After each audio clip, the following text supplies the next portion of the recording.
భారతదేశంలో పిల్లల దత్తతా ధోరణులు.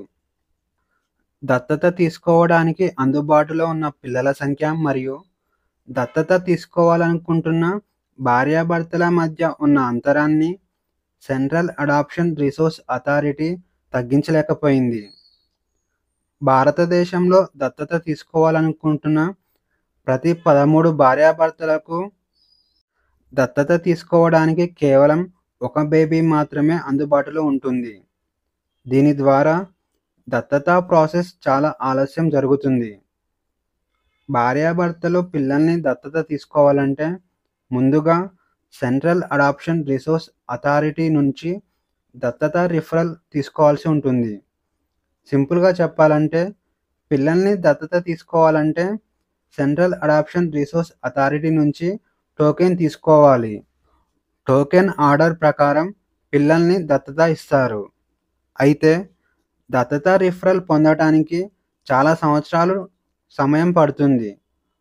2022 సంవత్సరంలో దత్తత రిఫరల్ పొందటానికి భార్యాభర్తలకు 3 సంవత్సరాల సమయం పట్టేది. కాగా 2025 సంవత్సరంలో దత్తత రిఫరల్ పొందటానికి భార్యాభర్తలకు 3.5 సంవత్సరాలు సమయం పడుతుంది.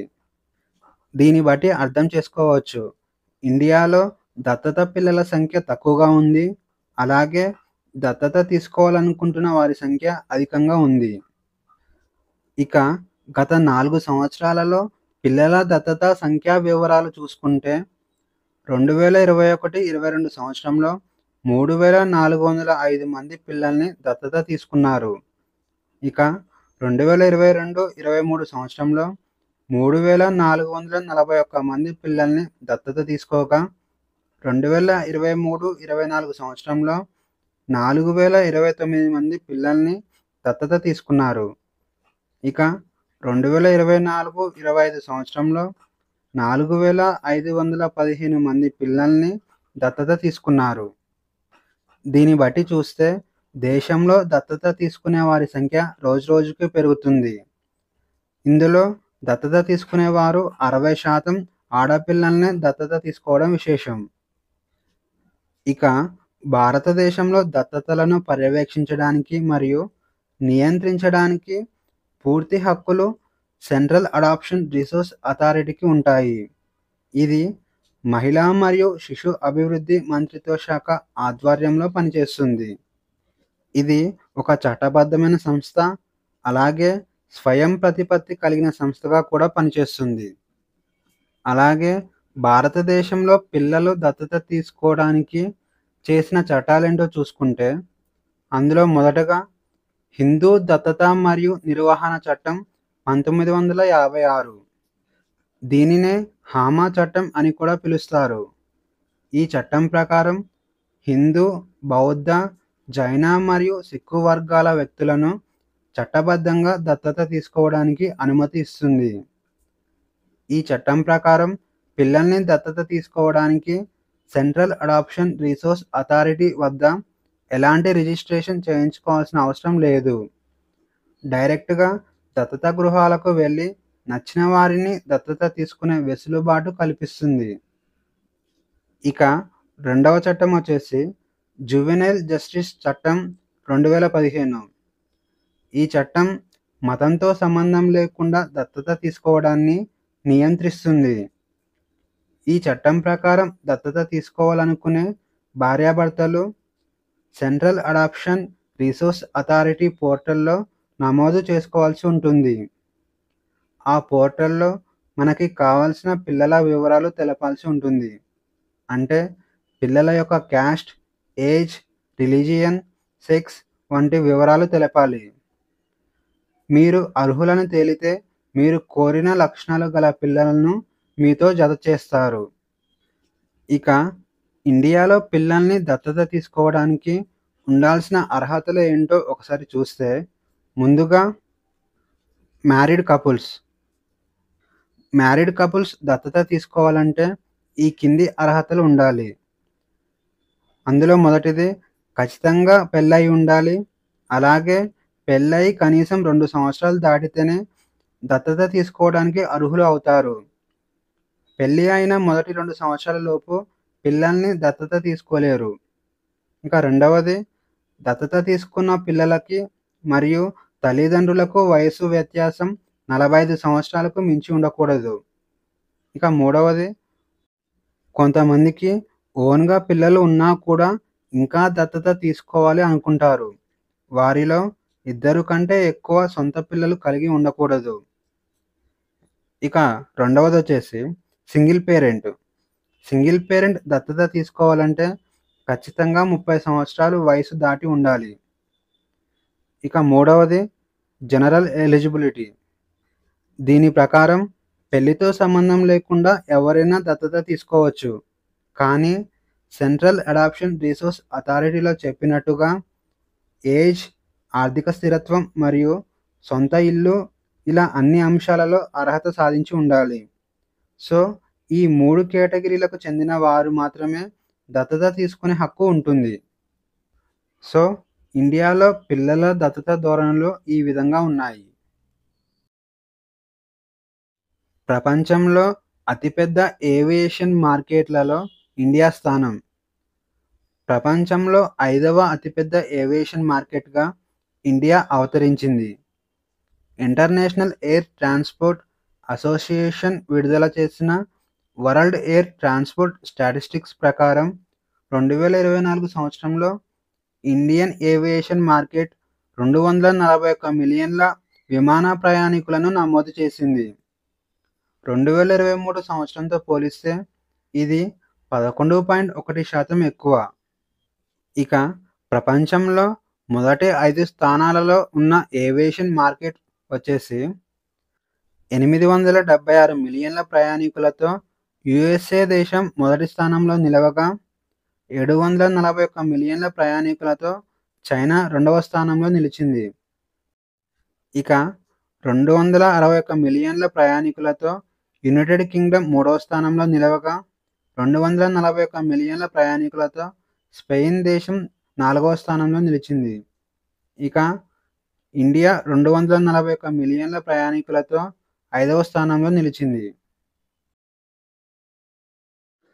భారతదేశంలో అత్యధిక అవయవ దానాలు చేసిన తెలుగు రాష్ట్రం. భారతదేశంలో అత్యధిక అవయవ దానాలు చేసిన రాష్ట్రంగా తెలంగాణ నిలిచింది. ఢిల్లీలో జరిగిన జాతీయ అవయవ దాన దినోత్సవం సందర్భంగా ఈ అవార్డును అందజేశారు. జాతీయ అవయవ దాన దినోత్సవం ప్రతి సంవత్సరం ఆగస్టు 3వ తేదీన జరుపుకుంటారు. కేంద్ర ఆరోగ్య మంత్రి జేపీ నడ్డా తెలంగాణ జీవన్ దాన్ ప్రోగ్రాం టీంకు ఈ అవార్డును ప్రదానం చేశారు. ఈ అవార్డును national organ and tissue transplant organisation అందించింది. కేంద్ర ఆరోగ్య మంత్రిత్వ శాఖ ప్రకారం 2024 సంవత్సరంలో తెలంగాణలో ప్రతి 10 లక్షల జనాభాకు 4.88 అవయవ దానాలు జరిగాయి. ఇది దేశంలోనే అత్యధికం. గిన్నీస్ వరల్డ్ రికార్డులోకి పరీక్ష పే చర్చ. పరీక్షల సమయంలో విద్యార్థుల్లో భయాందోళన, ఒత్తిడిని పోగొట్టేందుకు ప్రధాని మోడీ నిర్వహించిన పరీక్ష పే చర్చ కార్యక్రమం గిన్నీస్ వరల్డ్ రికార్డులో చోటు దక్కించుకుంది. 2025 సంవత్సరంలో నిర్వహించిన పరీక్ష పే చర్చ 8వ ఎడిషన్ కార్యక్రమానికి నెల రోజుల్లోనే దాదాపు 3.53 కోట్ల మందికి పైగా రిజిస్ట్రేషన్లు చేసుకున్నారు. అలాగే 21 కోట్ల మందికి పైగా టీవీల్లో వీక్షించడంతో ఇది ప్రపంచ రికార్డును నెలకొల్పింది. కర్తవ్య భవన్ ప్రారంభం. ప్రధాని నరేంద్ర మోడీ ఢిల్లీలో కర్తవ్య భవన్‌ను ప్రారంభించారు. సెంట్రల్ విస్టా ప్రాజెక్టులో భాగంగా ఉమ్మడి కేంద్ర సచివాలయ ప్రాజెక్టు కింద మొత్తం 10 కార్యాలయ భవనాలను 22 నెలల్లో పూర్తి చేయనున్నారు. వాటిలో కర్తవ్య భవన్ మొదటిది. ఈ భవనంలో కేంద్ర హోం, విదేశీ వ్యవహారాలు, పెట్రోలియం శాఖలతో పాటు ప్రధానమంత్రి సలహాదారు కార్యాలయాలు ఉంటాయి. ఇక పాత భవనాలను మ్యూజియాలుగా మార్చనున్నారు. హోప్ మిషన్ ప్రారంభం. ఆగస్టు 1వ తేదీన భారత అంతరిక్ష పరిశోధనా సంస్థ లడాఖ్లో 10 రోజుల హై ఆల్టిట్యూడ్ ఐసోలేషన్ ప్రయోగాన్ని ప్రారంభించింది. హిమాలయన్ అవుట్‌పోస్ట్ ఫర్ ప్లానెటరీ ఎక్స్‌ప్లోరేషన్‌లో ఈ మిషన్ జరుగుతుంది. ఈ మిషన్ 14,000 అడుగుల ఎత్తులో చేపట్టారు. ఈ మిషన్ ద్వారా చంద్రుడు లేదా అంగారక గ్రహంపై అంతరిక్ష యాత్రలో వ్యోమగాములు ఎదుర్కొనే కఠిన పరిస్థితులను సృష్టించి, వ్యోమగాములకు ట్రైనింగ్ ఇస్తారు. హోప్ అనే మిషన్‌ను ఇండియా గగన్‌యాన్ మిషన్‌లో భాగంగా ప్రారంభించారు. ఇక ఈరోజు క్వెషన్స్ వచ్చేసి, యశోద ఆర్టిఫిషియల్ ఇంటెలిజెన్స్ అక్షరాస్యత కార్యక్రమాన్ని ఏ సంస్థ ప్రారంభించింది? ఏ. జాతీయ మహిళా commission, B. Employees provident fund organisation, C. Pension fund regulatory and development authority, D. ఆరోగ్య మరియు కుటుంబ సంక్షేమ మంత్రిత్వ శాఖ.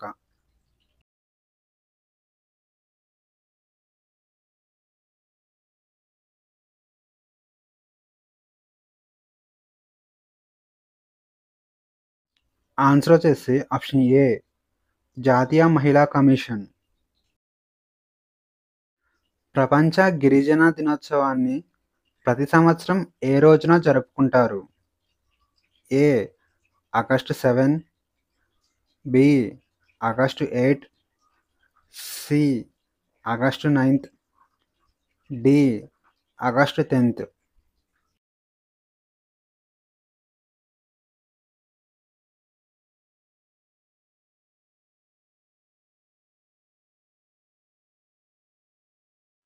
ఆన్సర్ వచ్చేసి ఆప్షన్ సి, ఆగస్టు 9.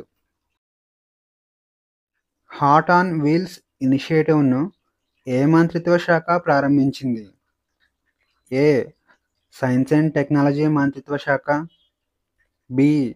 వాణిజ్యం మరియు పరిశ్రమల మంత్రిత్వ శాఖ, సి. పర్యాటక మంత్రిత్వ శాఖ, డి.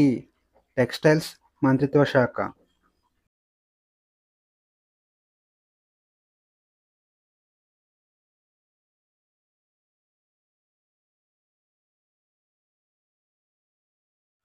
ఆన్సర్ వచ్చేసి ఆప్షన్ డి, టెక్స్టైల్స్ మంత్రిత్వ శాఖ. నోటరీ పోర్టల్ను ఏ మంత్రిత్వ శాఖ ప్రారంభించింది? ఏ.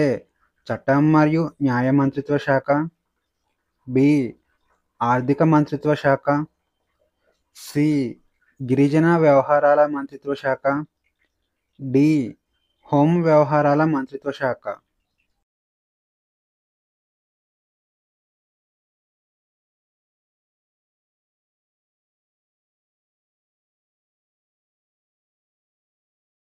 ఆన్సర్ వచ్చేసి ఆప్షన్ ఏ, చట్టం మరియు న్యాయ మంత్రిత్వ శాఖ. గరుడ్ దృష్టి సోషల్ మీడియా పర్యవేక్షణ మరియు సైబర్ ఇంటెలిజెన్స్ ప్రాజెక్టును ఏ రాష్ట్ర ప్రభుత్వం ప్రారంభించింది? A. Gujarat, B. Maharashtra, C.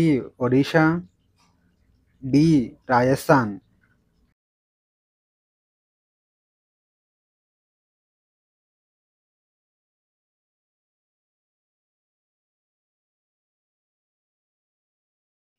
Answer వచ్చేసి ఆప్షన్ బి, మహారాష్ట్ర.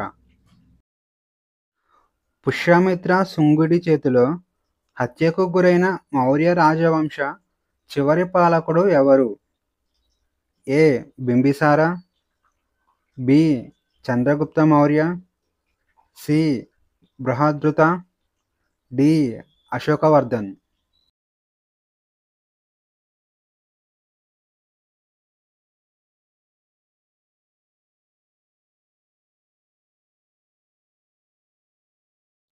ఆన్సర్ వచ్చేసి ఆప్షన్ సి, బృహద్రథ. క్రీస్తుపూర్వం 185 సంవత్సరంలో సైనిక కవాతు సందర్భంగా బృహద్రథుడు మరియు అతని సైన్యాధ్యక్షుడు పుష్యమిత్ర శుంగ చేతిలో హత్య చేయబడ్డారు. ఆ తర్వాత పుష్యమిత్ర శుంగ సింహాసనాన్ని అధిష్ఠించి శుంగ రాజవంశాన్ని స్థాపించాడు. చోళ సామ్రాజ్యాన్ని పాలించిన కింది పాలకులలో ఎవరు తన పాలనా కాలంలో మాల్దీవులను జయించారు? ఏ. రాజేంద్ర చోళ, బి. ఒకటవ రాజరాజ చోళ, సి. విక్రమ చోళ, డి. ఒకటవ కులోత్తుంగ చోళ.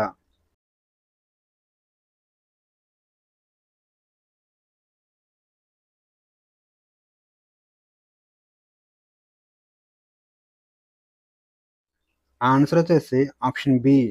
ఒకటవ రాజరాజ చోళ. ఒకటవ రాజరాజ చోళ క్రీస్తు శకం 985 సంవత్సరం నుంచి 1014 సంవత్సరం వరకు చోళ సామ్రాజ్యాన్ని పరిపాలించాడు. ఇతను చోళ సామ్రాజ్యంలో గొప్ప రాజులలో ఒకడు. రాజరాజ చోళ దక్షిణ ప్రాంతంతో పాటు మాల్దీవులను జయించి తన రాజ్యాన్ని విస్తరించాడు. జునాగఢ్ శిలాశాసనాన్ని ఎవరు నిర్మించారు? ఏ.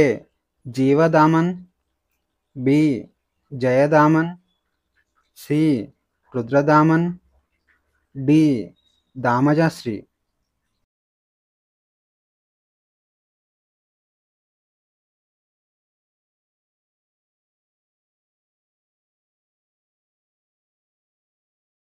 ఆన్సర్ వచ్చేసి ఆప్షన్ సి. రుద్రదామన్. రుద్రదామన్ జునాగఢ్ శిలాశాసనాన్ని క్రీస్తు శకం 2వ శతాబ్దంలో నిర్మించాడు. ఈ శిలాశాసనం సంస్కృత భాషలో రాయబడింది. చంద్రగుప్త మౌర్య తన చివరి రోజులను ఏ ప్రదేశంలో గడిపాడు? A. Nalanda, B. Shravanabelagola, C. Ujjayini, D. Kashi.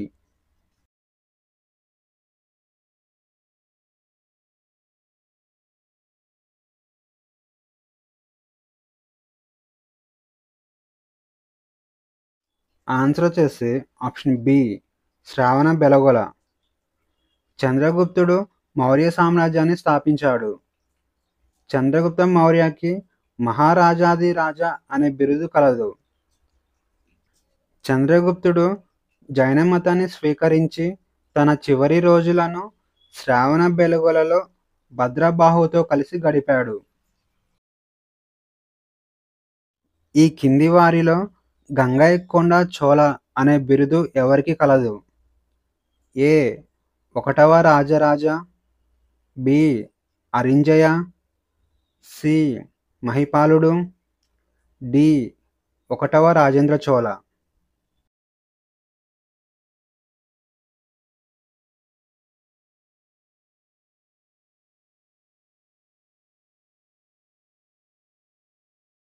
Answer వచ్చేసి ఆప్షన్ డి. ఒకటవ రాజేంద్ర చోళ. చోళ పాలకుడు ఒకటవ రాజేంద్ర చోళుడు మహిపాలుని ఓడించి గంగైకొండ చోళ అనే బిరుదును స్వీకరించాడు. గంగైకొండ చోళ అనగా గంగానదిని స్వాధీనం చేసుకున్న చోళుడు అని అర్థం. ఇక రాజేంద్ర చోళ ఈ విజయానికి గుర్తుగా గంగైకొండ చోళపురం అనే కొత్త రాజధానిని నిర్మించాడు.